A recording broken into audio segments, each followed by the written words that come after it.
Hey, hey, Poodle fam. Here we are. It is our no, you're back in. Did Sasha time you out? You have to find your account where you have the wrench. He got the wrench now. The wrench has been passed. I guess that's just the way it is. Hey, everybody. Happy Wednesday. Good to see you all. Let me make sure everything's working here. Looks like we are up. And yep, you can. So it's good. If you can respond, you can hear me. Where's use? Yeah, I found these. So I'm eating over here. My breakfast. They're little cookies that I brought back from the Netherlands. They're little, and they got little pictures of windmills on them. It's so cute. So anyway, that's my morning. Getting up. I actually got up really early today and getting excited about this show, trying to figure out what I was going to talk about. And it's really interesting. I think there's going to be some good takeaways from from CES coming up for you. And I think I don't know. I haven't processed yet what it means for us, but it will be interesting as I go over stuff. So this is something that we at some point, as we as a leadership team get together and talk, so let me recap for everybody. What is CES? So it is a consumer electronics show. It happens every year in Las Vegas. So it's in January in Las Vegas every year. It's where all of the new tech, and again, consumer tech comes out, those things that you might see in your house, obviously everything that you think of now, from your, VCRs to, tape players to televisions to, from plasmas to LEDs, all those started to come out there. Now, the important part of thinking about the CES is it's nothing where you're going to walk in and then walk out and go home and say, I'm going to go buy this. I always say that CES just tells you where the future is going to be in the next 3 years. It's kind of a look down the road, very, very high level of, what are things working on? What are the technologists working on? Hey, it's got my Holland crackers. So we, it's just about kind of where we're going to go, what direction things are working in. So you kind of have to, hey now, good hair day. You kind of have to step back. I think a lot of times when people go to CES, they get too much into the weeds and realize that you can't actually buy anything that you see there unless you want to acquire the tech. And I think that there's a lot of people that go show their technology who just, their whole idea is just to get, that patent bought by, by one of the other big companies. And in fact, what's interesting about Eureka Park is the area of CES where all of the startups kind of show up to show off their stuff. Dead smack in the middle is a big old U.S. patent office booth where you can start to apply for your patents and stuff. So that tells you everything there, how early it is, and just people showing tech and things. And again, then there's the main floor area. In fact, actually, if those who have been to CES, they say that 120,000 people showed up this year. I don't believe it. It was easy to get around. It was easy to get dinner reservations. Taxis weren't backed up. So I have a hard time believing there was 120,000 people. However, it extends across the entire Las Vegas Convention Center. It goes to the Wynn and the Venetian, and it also goes all the way over down to the Aria area, depending upon what you are interested in. So, it's spread out. So maybe there is that many, just depending upon the different venues. I spent a day pretty much at each of the different venues, just getting a look at what was going on. So I'm going to say a couple of things. First, I've got a list of things to look at. I'll tell you what, my thoughts and what that means for us. First, overall impression, I was underwhelmed. Just to be honest. I was looking to be wowed, and I really wasn't. Some stuff was cool. My number one tech takeaway, number one tech thing, if I wanted something, was the Afila, the Sony car. There's been rumors about Apple making a car, and of course, Sony came out with a car. Not gonna lie, it was pretty cool. The new DeLorean, remember Back to the Future DeLorean? Okay, well, there's an electric DeLorean that's coming out. That to me was cool. Sony's really gonna make their car, which I just thought maybe it was a shell or a prototype, and I guess it's actually going into production. Whole dashboard is a big old screen that extends across, full, and all that. It's not full to self-driving. In fact, before I get into it, there was a DeLorean. Can you believe it? Self-driving. There was, a CES, one whole area is dedicated to automotive. Again, not my area, but it's cool to walk through, right? I mean,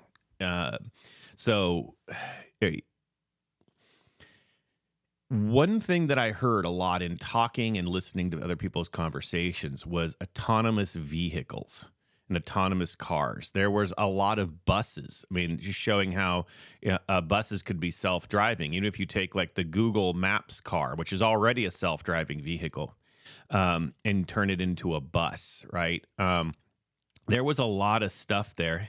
Hey, Ricky. There was a lot of stuff there where you could see that autonomous driving could take over now. And in fact, a lot of people were saying that. They were saying, the one thing that's stopping autonomous vehicles from happening right now is humans. Humans not trusting it, or humans getting in the way, where if every car was autonomous and we just let it happen, it would actually all work just fine. And I believe it. I have the self-driving on my Tesla, and I use it every now and then. And so that to me is kind of cool. I think that it's there. I think there's no escaping it. It was almost everywhere. Electric. I'm trying to think, who was it? One of the companies made a fully solar electric car. Where, even on a cloudy day, it could get over 600 miles on its charge. Heck, most of our electric cars can't. You're looking at the 250 to 300 range as a standard right now, and if it could get 600 and some, that was pretty cool.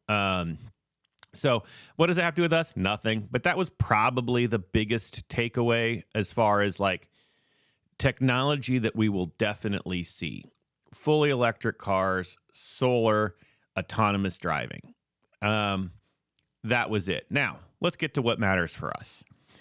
What does autonomous driving actually have to do with us? I can tell you it's the AI technology. So AI was pretty big. We started to see, and people have been saying about the chat modules where you can, have it write stuff for you. And in education, this is Chat GPT is like it's taking over, and it's all the the worry because they're afraid students are just going to have AI write their papers for them. But AI was huge. It was everywhere. It was something that I will say it has very interesting connections into what we do.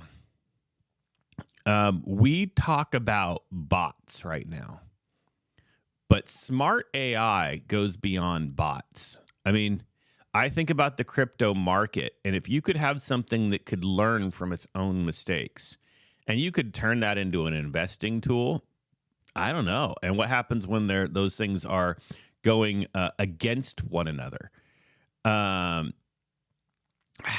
don't know. I don't know. Could be really, really interesting is all I'm going to say.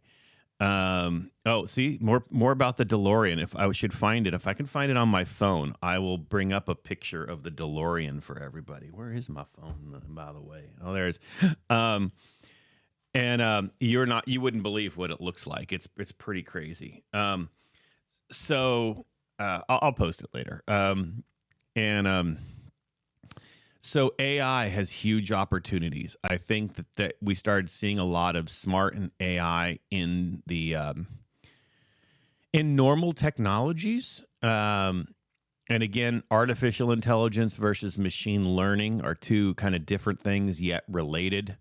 The AI technologies and machine learning technologies kind of go together in like the autonomous driving stuff. And then that moves us to automation. I saw a lot of automation, robotics, not as much robotics as I've seen in the past, but it really started moving to driving. Now, for us, the next thing I would say, the metaverse was huge.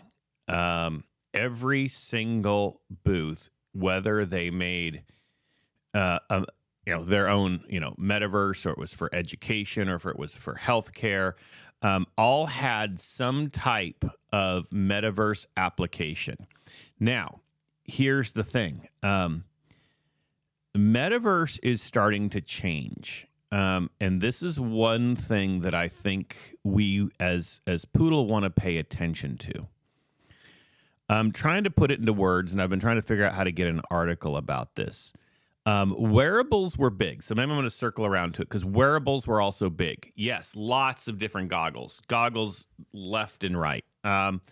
But Eureka Park had some places where, the goggles looked like, I don't know where I left my glasses, but normal old glasses that you would wear. Just, put them on. And you could have an app with your phone, and you click the little thing on your phone, and all of a sudden your glasses are essentially screens that take you into a different, to the virtual world. So they're automatically VR glasses, they're AR glasses, they're normal glasses, they're sunglasses. There were a few companies doing that. There were some, screen display manufacturers that were really working on 3D and immersive. I thought it was still early. I'm not a big fan of built-in 3D screens where you don't have to wear the glasses with it. And Ricky, I'm going to get to your comment there in a second about Google Glass. They're still blurry. 3D screens are blurry. You got to look at it straight on, but some were impressive. Sony had one. I mean, Sony really was kind of the big thing. Even with their VR2, they had a 3D screen, but you still got to look at it straight on. It's not there. It's a little bit blurry. But again, like I said, 3-year vision, not today, but a 3-year vision. Google Glass. So here's the thing. There was a lot of conversation about Google Glass because how much wearables were part of the show. And my opinion is that Google Glass was a victim of being too early. If Google Glasses were reintroduced today, they would be a huge success, especially with the micro LED OLED screens, the transparent screens, built-in cameras. There were some glasses that were cool, and they had a little flip-in earpiece, so then you could get a full surround stereo sound built in with it. So there were some neat things. I think that wearables are going to be here, and everyone knows I work in education, and I believe in the metaverse is going to be here, but I'll tell you what I hear from a lot of my peers. No one's ever going to put glasses on to sit in the classroom. Why would they want to do that? Blah, blah. I think it's going to be there. There was more metaverse stuff after automotive. Automotive was far and away 1/3 of the entire show. After that, metaverse was the next biggest thing, hands down.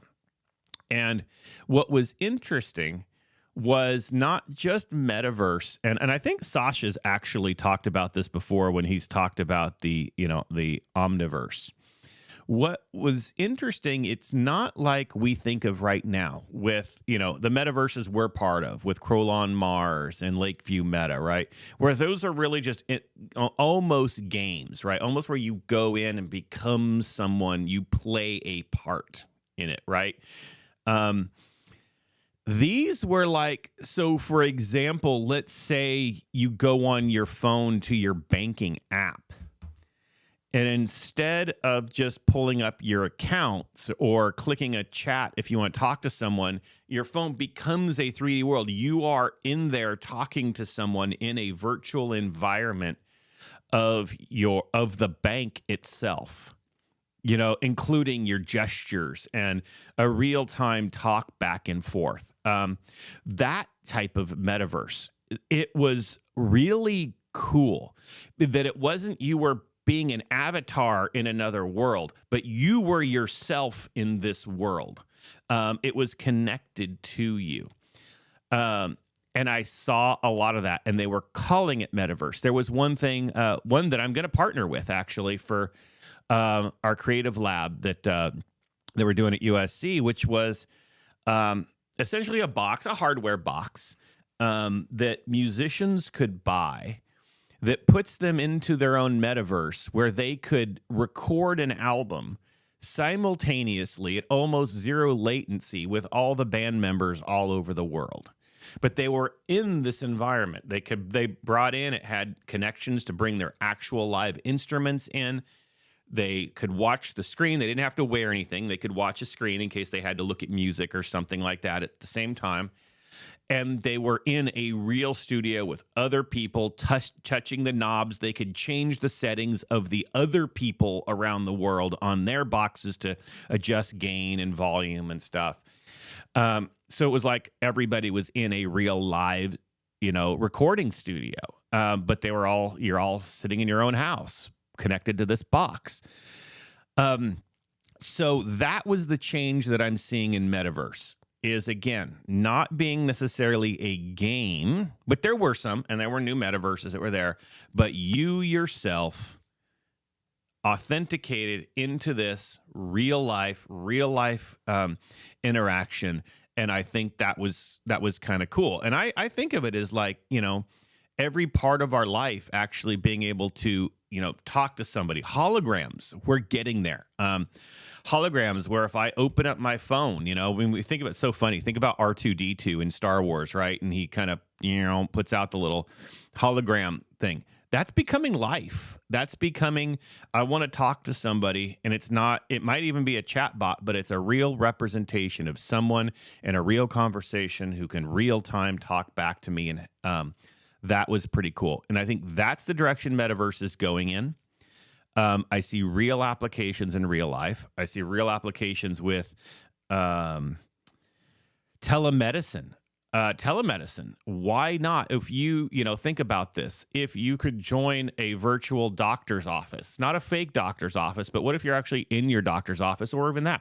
What if your doctor could come to your house and they have their glasses on, and you put your glasses on that include an X-ray part in something, and they could take care of you, from their office into your house, right? Just by you all having the same technology, the same app on your wearable, right?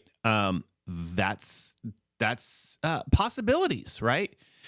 Huge possibilities. And so I think that if you're going to put that into crypto, you can put it into Poodle. What does that mean? That means that we're doing the right stuff. Where's the opportunities? Where's the money? Again, possibly, being money exchange in part of them. One thing I didn't see, which I'm gonna say, which has shocked me. Almost NFTs were almost non-existent. NFTs were almost non-existent. And I mean that in the sense there were no NFT projects. And again, this isn't that type of show either. Okay, so let me set that straight. But what I saw was NFTs, the ones that I did see, were because again, it wasn't about gaming. It wasn't you bought a part of something to be, and what it was is using NFTs to authenticate your identity, authenticate almost like the virtual concert ticket. We've talked about this before. Yeah, NFTs were there the year before. I'll ask. But it again, look at where we were coming from. Crypto projects. Also, then there was a year off. I mean, then also there was this time off with COVID. NFTs moved, and this is where I start thinking about Poodle Academy, authenticating your identity.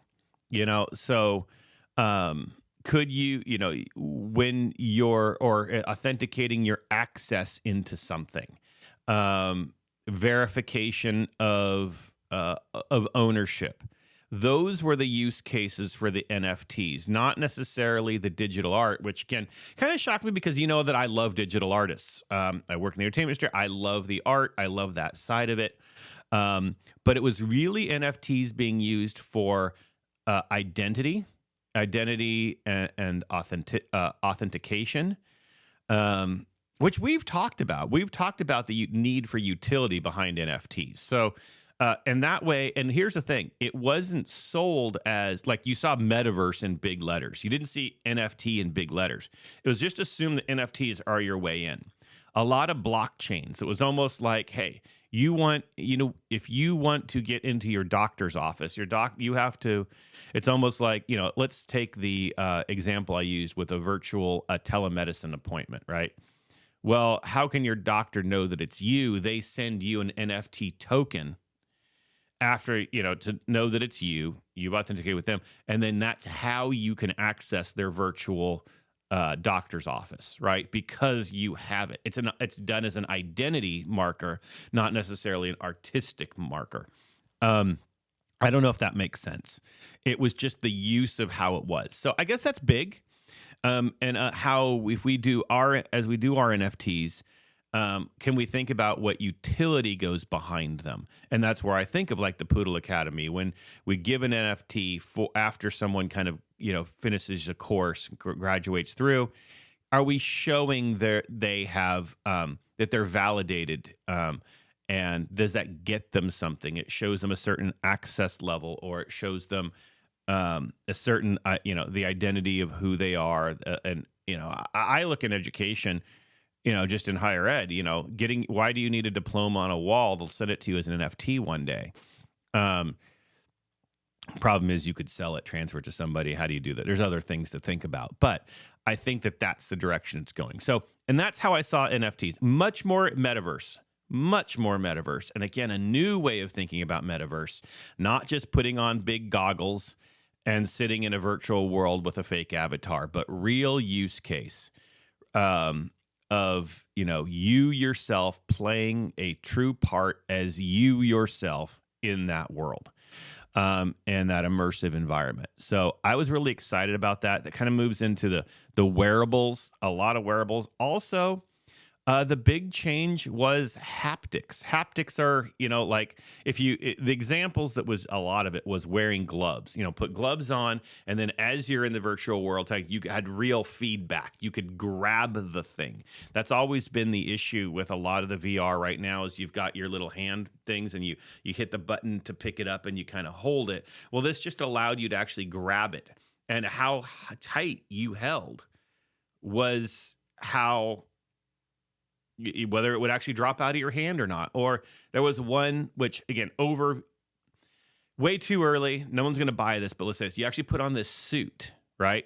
And you entered the virtual world and they had weights on the ground. And like one of the weights was like 10 pounds. One was 20 pounds. One was 80 pounds. And when you reach down to pick it up, remember, you're in a virtual world picking up a virtual weight. But because you were wearing this suit with the haptics on it, if you picked up the 10-pound weight, it felt like you were picking up a 10-pound weight. You tried to pick up the 80-pound weight, your body felt like it was trying to pick up the 80-pound weight. It was pretty cool, right? There was, and think about that. Think about the use case for gyms and healthcare. that you could send that to somebody and, put them in a virtual spin class, and they could actually feel the weight of going uphill and things like that, or whatever. I don't know. Again, early, it wasn't the greatest suit. No one's going to buy it. But there was some, like where the gloves, the haptic gloves, were not bulky, big old bulky. They were like almost a silk sleeve. Okay, you know what? We're getting there. And so I thought that was cool. There was a lot there. Even some of the glasses, the ones that were still a little bit thicker, that kind of wrapped around your head. So you had speakers plus that. Some of them even were more face covered, so you could get aromas, more senses, but they had a way to really make you feel that you were in the space, really working your senses. So I thought that was pretty interesting, for sure. And I think, that's really, those were the main things. So if I talk about haptics, I think haptics are going to be a big thing. Metaverse was big. AI was big. And then the last one, my other big takeaway, and this would be if I looked at, for example, LG's booth, SK's booth, Panasonic's booth, sustainability, really thinking about how we're impacting our planet and our world. A big sustainability movement. I'll even give hats off to Panasonic. They didn't even put carpet down. They just used the concrete, used projection instead of big LED walls. They were really focusing on, taking the power consumption down just in their booth. They were doing what they were saying. And so I would say that, there was a lot of talk, even for the startups, saying, blockchain technology, and we've seen it, right? When Ethereum did its transition, it's now using 99% the amount of energy to do its transactions than it did, right? So there was a lot of talk of, hey, metaverse that uses almost no power. Battery televisions that were run off a battery that could, instead of plug in a wall, actually fully wireless television. Fully wireless televisions were cool. Not even a power cable. It was an exchangeable battery that would last over a month. Those types of things. And that was really inspiring to see. Even that, take that all the way to the automation on the cars, talking about how the newer battery techniques no longer have to basically create, cesspools around in other parts of the world just to create the cobalt for the batteries. There were a couple that were talking about the new, I think people have seen in the news lately about the new nuclear energy options that were recently discovered. Again, they're still about a decade off, but essentially you could run a nuclear power plant, in a place the size of an apartment, and fully safe. And when they ran the test and they were able to do it in 1/1000th of a second, they created enough energy to run the entire globe for a day. In 1/1000th of a second that they were successful to do it. That's huge, right? That ability to have power. So to do that, that's fully clean, where the output is water, clean, pure water. I saw a lot of that. I saw the technologies of LEDs, because again, LED, for those who don't know, if you're keeping your screens on all day, that is a big thing. Nuclear. I think it was nuclear fusion. But I can find more on that. Again, here I'm going to give you guys a little bit of a lesson. So when your television screens, okay, that are made up of cells, all right? So it's if you have a screen and it's 1920 by 1080, for example, okay, I won't go 4K, but 1920 by 1080, it's your standard UHD, right? It's made up of 1900 little boxes across and 1080 down. Each one of them is a light, okay? And it's made up of 3 different lights, a red, a green, and a blue, right? RGB. when you create white, like so on your screen, you're looking at me and you see that my captain's helmet, that white or captain's thing that's right there. All three of them have to turn on to create white in that one pixel. So if you have an entire white screen, all multiply 1920 by 1080 have to be turned on, all three of them to create white. If you use black mode on your screen, all three are actually off. So if you want to be a sustainable person, tech person, turn everything you own to dark mode. That way you're keeping things off unless they have to be on. So the difference in power consumption to have something on a white all the time versus black all the time is actually a lot. So you can keep your screen plugged in, but if it's on black, it's actually not using barely any power as opposed to keep it on and have it on white. Anyway, what do I get with that? The technologies that were coming out with sustainability, we're figuring out ways that you could use the light in a lot less powerful ways, right? And to utilize a lot less power to do it. Hence why we've seen, countries now have said, I think it was Germany that said that all display LED walls have to be turned off from like 10 o'clock to like 5 a.m. or something when people aren't out because it doesn't do any good in the waste of power. That's actually a smart thing. But we're seeing ways where LED technology tapped in with an occupancy sensor. So, for example, my computer screen right here in front of me, I've actually got three in front of me, right? One here, I got one there, and one there. If I'm not looking at it, could auto dim and auto blacken. And then it knows when I do look at it, it rebrightens. Little things like that we can do just to have a more sustainable future.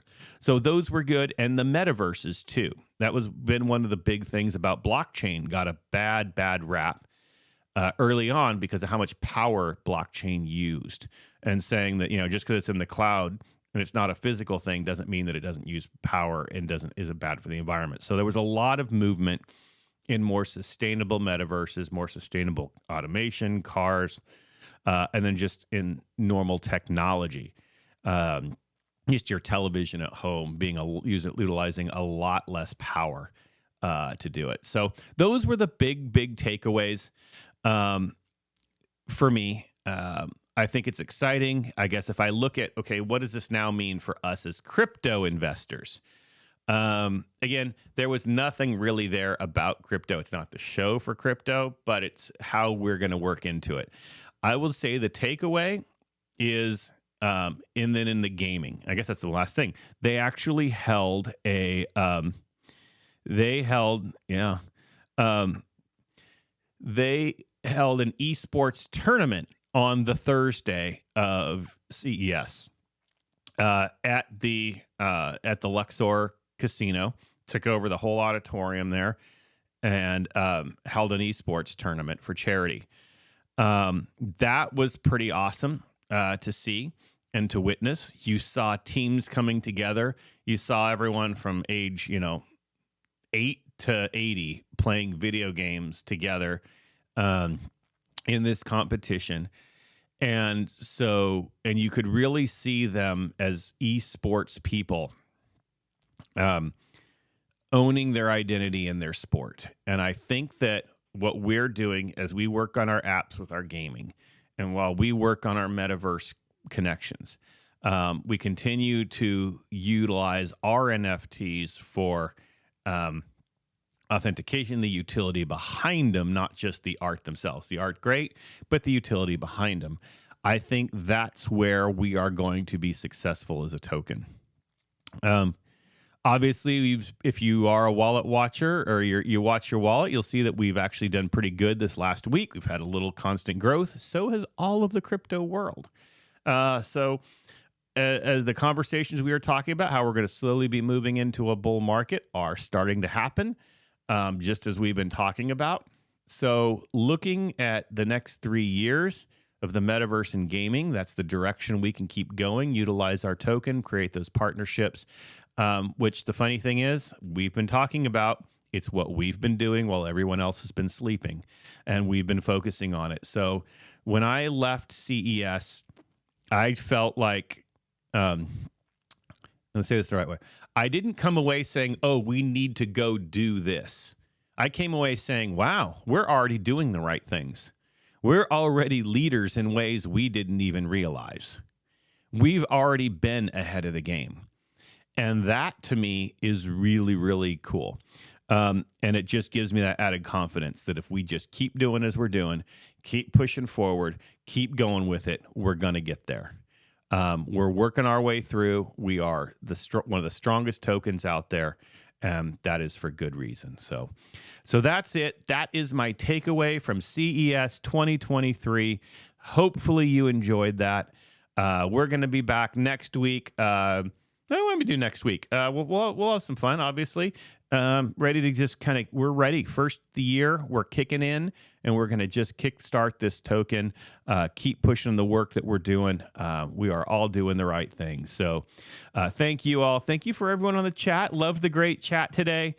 Cheers, everyone. It's been a great one. And go find the Telegram. I'll post the picture of the DeLorean on the Telegram. So, all right. Love y'all. Love you, Poodle fam. Have a great one.